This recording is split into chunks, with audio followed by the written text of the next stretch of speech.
तुमच्या computer skills upgrade करायच्या आहे? दिशा कम्प्युटर इन्स्टिट्यूट घेऊन आले आहेत महा डिस्काउंट ऑफर. आता कोणताही कोर्स करा फक्त 1800 रुपयांमध्ये.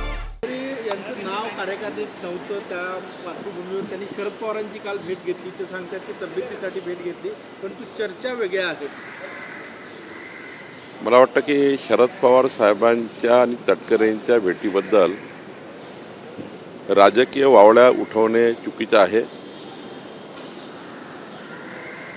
कारण तटकरेजी यांनी त्यांच्या परिवाराने आयुष्यभर शरद पवार साहेबांसोबत त्यांच्या राजकीय, सामाजिक आणि सर्वच पारिवारिक विषयावर त्यांचा संबंध राहिलेला आहे. आणि त्यामुळं कधी आपल्या भावनेतनं, कधी आपल्या एखाद्या वेळी चर्चा करावीशी वाटतं की आपले जे स्नेही असतात.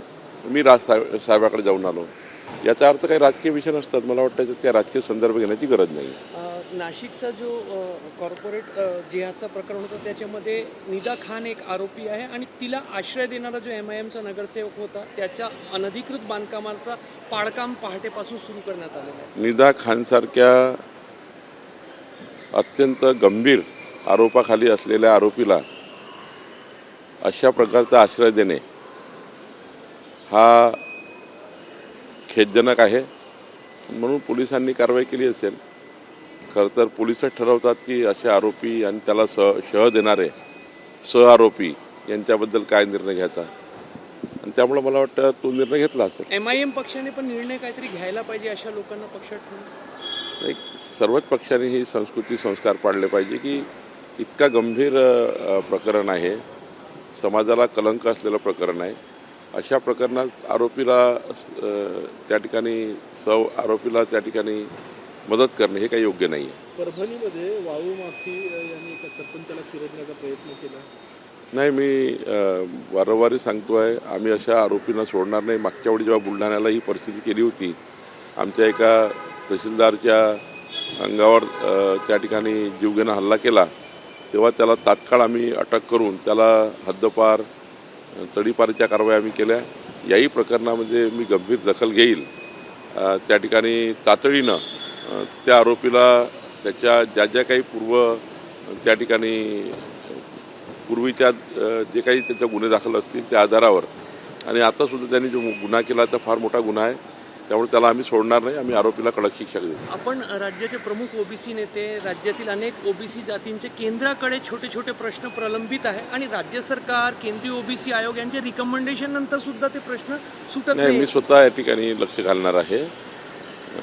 मुख्यमंत्र्यांनी मला सूचना दिली आहे आणि मी स्वतः लक्ष घालणार आहे. या 15 दिवसामध्ये मी केंद्राकडे जाऊन येणार आहे. काय म्हणालेत मुख्यमंत्री?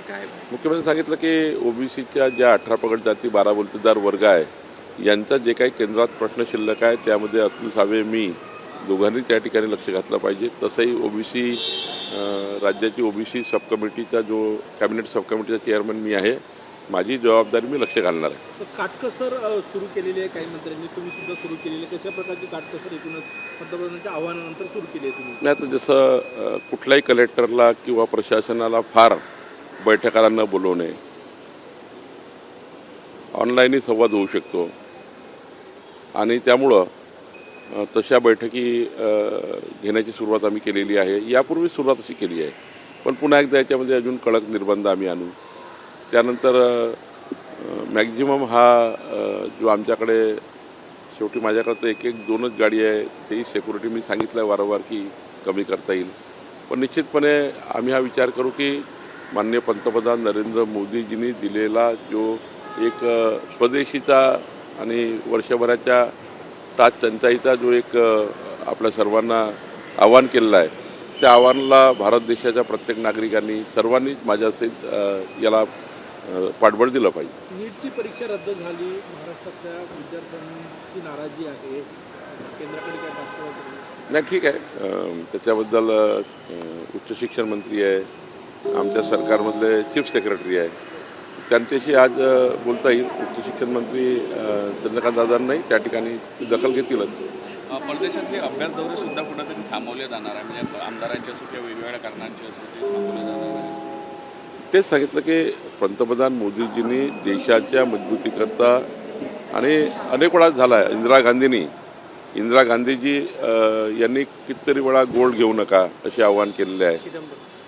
चिदंबरमनी यांनी सुद्धा अनेक वेळा असे आवाहन केले आहेत. महात्मा गांधीजींनी स्वदेशीचा नारा दिलेला आहे. आपल्या पूर्वजांनी अनादी कालापासून आपल्याला अशा संस्कार दिले आहे.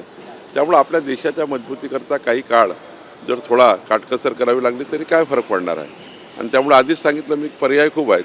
असं नाही की सारंच बंद करायचं आहे.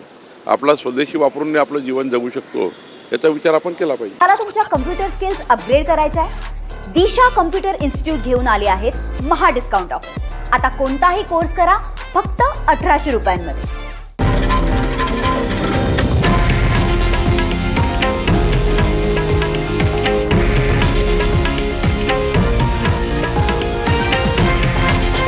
हे आहे देशातील नंबर 1 न्यूज नेटवर्क आणि आपण पाहत आहात TV9 मराठी, एकमेव.